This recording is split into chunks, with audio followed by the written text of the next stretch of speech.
Donc, on va lancer donc, le logiciel TIA et donc je vais appeler ce TP donc RLI. D'accord? Donc, on va créer le TP. Donc, on va créer le TP.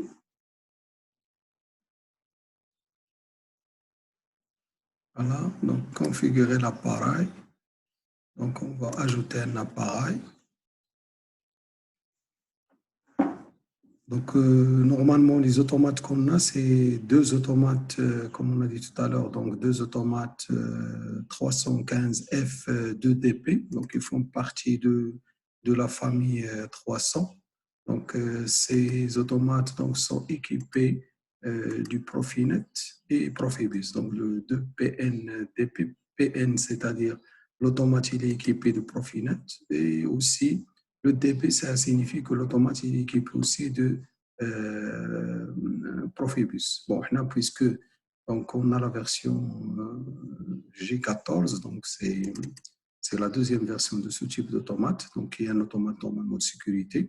Là, vous voyez, il a une mémoire de 512 kilooctets avec un temps d'exécution de 0,05 millisecondes par kilo instruction. Donc, chaque 1000 instructions, il peut s'exécuter en un temps de presque, disons, 0,05 millisecondes. Donc, c'est parmi les automates qui sont très rapides. D'accord?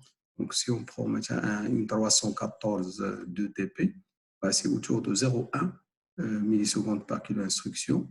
Je crois la plus rapide, c'était la 417. Je crois le temps, il est autour de 0,01. D'accord? Donc, il est 5 fois plus rapide que cette automate. Voilà. Donc, on commence par donc, ajouter le module d'entrée-sortie. Donc, nous, on a un module mixte qui a 16 entrées et 16 sorties. Bon, pour le module d'alimentation, bon, on n'est pas obligé de le placer, mais sinon, on doit aller le chercher au niveau de PS. Voilà. Alors, je vais donc appeler cet automate-là. Donc, on va l'appeler, donc, renommer cet automate en master, donc automate master. D'accord, bon, voilà, master, voilà. Donc, c'est lui qui va jouer le rôle du maître. Pour ne pas que j'ai à refaire donc deux fois la même configuration, puisqu'on va utiliser deux automates identiques, donc je vais copier cette configuration et donc je vais coller. Donc pour ça, il va me créer deux automates. Donc le premier, donc on a dit, on va l'appeler donc master. Le deuxième, donc il sera configuré en maître, en esclave, pardon. Donc on va l'appeler donc slave. Voilà. Donc, comme ça, on ne va pas confondre les deux automates. Alors, côté configuration, bon, il suffit d'aller donc au niveau de l'automate master. Donc, je vais cliquer ici deux fois. Donc, on va cliquer deux fois. Voilà, on a la configuration matérielle. Je clique ici sur le port pour que je puisse configurer mon automate maître.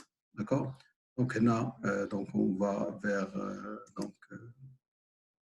adresse d'automate. Et ici, donc, on va ajouter d'abord, pardon. Donc, normalement, on doit d'abord choisir le réseau Profibus, ajouter un réseau Profibus et je dois donner à mon automate l'adresse normalement qui doit être entre 2 et 126, ou là entre 1 et 126. Bon, moi, je vais choisir 4 comme adresse réseau. Voilà.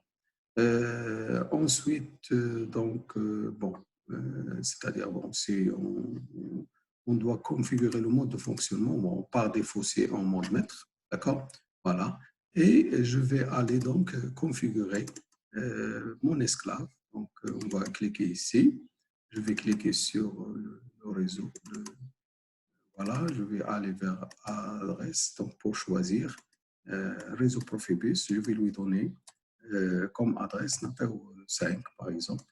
D'accord? Alors, le mode de fonctionnement, c'est là donc on doit déclarer notre esclave. D'accord? Donc, on peut lui affecter automatiquement le maître qu'on a déclaré tout à l'heure. Donc, on a déclaré master interface. D'accord? Donc, on va l'affecter au maître. Voilà. Et après, il suffit maintenant d'aller déclarer les zones d'échange au niveau des deux automates. Donc, normalement, on va par exemple ici déclarer une zone d'échange dans laquelle on va envoyer les données du maître vers l'esclave. D'accord? Donc, pour cela, bon, j'ai appelé ça zone d'échange. On va appeler donc master, je ne sais pas, master vers slave. On va mettre vers, on n'est pas obligé de la renommer, donc vers slave. D'accord? Bon, ouais, il m'a proposé l'adresse Q2, mais je peux choisir, voilà, la plage de 0 jusqu'à 247, mais attention, il ne faut pas utiliser une plage d'adresse qui est déjà utilisée. Par exemple, Q0, il a été réservé pour le module de l'entrée-sortie. Donc, voilà. Donc, on avait le module les entrées, c'est de 0 jusqu'à 1. Donc, on a Q0, Q1. On a QB, QB0 ou QB1.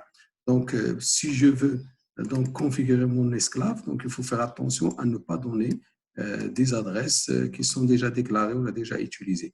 D'ailleurs, si vous lui proposez une adresse qui est déjà utilisée, donc il ne va pas l'accepter. Par exemple, ici, je vais choisir, donc, disons, I10, par exemple, Q10, que je vais envoyer vers I10. Donc, si je veux envoyer quelque chose du maître vers l'esclave, il suffit de placer cette donnée dans Q10 et vous allez la retrouver dans E10. D'accord? Bon, là, vous pouvez échanger l'unité, ça peut être soit un octet, soit un mot, donc c'est soit un octet de 16 bits, soit un mot, pardon, un octet de 8 bits, soit un mot de 16 bits. Alors, je vais déclarer une autre zone, je vais l'appeler donc slave, donc vers master. Voilà. Bon, je peux utiliser les mêmes adresses Q10. Bon, on va choisir, donc en fait, c'est l'inverse. Donc là, il faut changer le sens de la flèche. Donc là, je vais lui donner par exemple Q20. Comme ça, on n'aura pas une confusion avec les autres. On a pardon, I20, on a un Q20. Donc, on va lui donner Q20 comme adresse. Voilà. Donc, on a créé donc deux zones mémoire dans lesquelles les données seront échangées. Bon, si vous voulez, là, on peut aller voir une autre configuration, voilà. Donc, vous avez le master, donc c'est un automate, la CPU 315 F2PNTP. Là, vous avez notre esclave, d'accord. Donc, là, on peut revenir donc sur la déclaration de ce qu'on a fait tout à l'heure, donc au niveau esclave. Donc, on a dit, comme je dis, on a déclaré les deux zones d'échange. Voilà. Une fois terminé, on peut, par exemple, je ne sais pas, maintenant, je vais envoyer l'entrée avec une entrée du maître, ou avec un bit interne au niveau du maître, je peux activer une sortie de l'esclave. D'accord? Donc, là, par exemple, je vais mettre, je vais choisir une entrée. Bon, puisqu'on ne peut pas donc, accéder à ces entrées à distance, je préfère utiliser des bits internes. Donc, je vais prendre un bit interne avec lequel maintenant je vais activer donc la sortie du maître. Donc, je vais utiliser Q0.0. Donc, c'est la sortie du maître. Mais je peux aussi activer, envoyer cette donnée vers un esclave. Donc, il suffit de placer ça vers l'esclave plutôt. Il suffit de placer ça dans Q10.0. Ça veut dire de la donnée Q10. Normalement, c'est quelque chose qui va être envoyé vers l'esclave. Alors, au niveau de l'esclave, il suffit d'aller au programme d'esclave.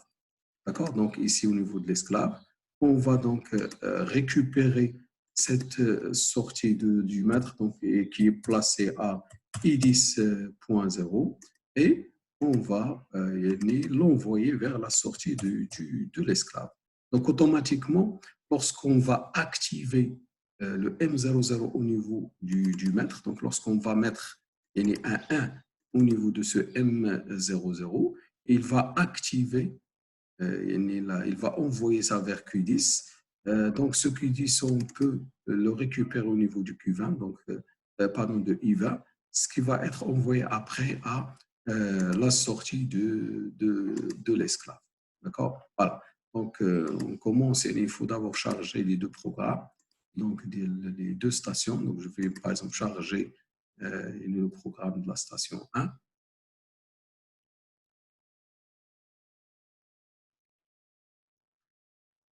Voilà, on attend la connexion. Voilà. On va lui demander donc d'afficher tous les abonnés qui sont connectés sur le réseau. Bon, sachant que sur ce réseau, j'ai donc plusieurs stations. Voilà, je vais donc envoyer mon programme vers la station donc, 4 et la station 5. Donc, on va envoyer le programme d'abord vers la station 4. Charger.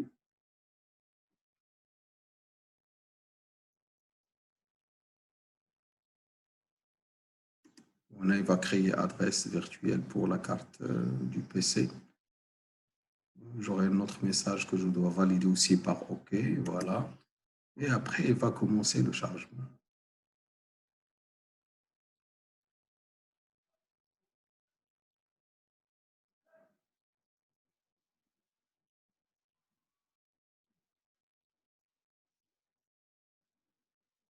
Voilà.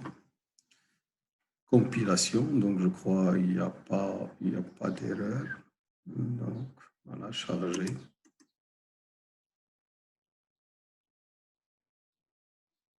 Terminé. Donc, je viens de charger le programme du maître. Donc, je vais charger aussi le programme au niveau de l'esclave.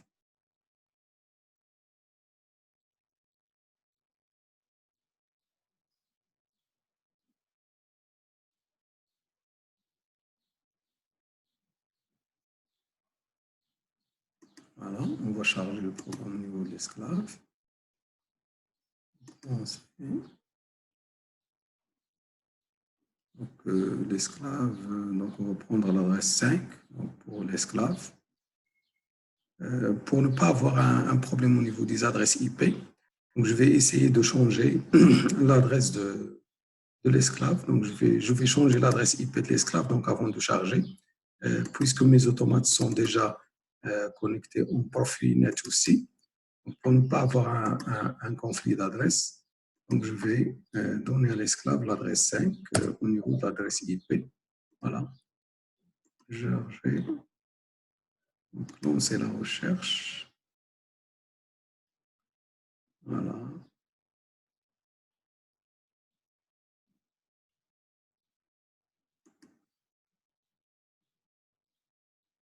Voilà, donc l'adresse 5, elle est là, chargée. Chargée. Terminé. Voilà. Donc, les deux programmes sont chargés. La deuxième étape, donc, c'est aller tester notre programme. D'accord? Donc, pour cela, on va donc essayer de se connecter, donc d'entrer online avec notre automate. D'accord? Voilà.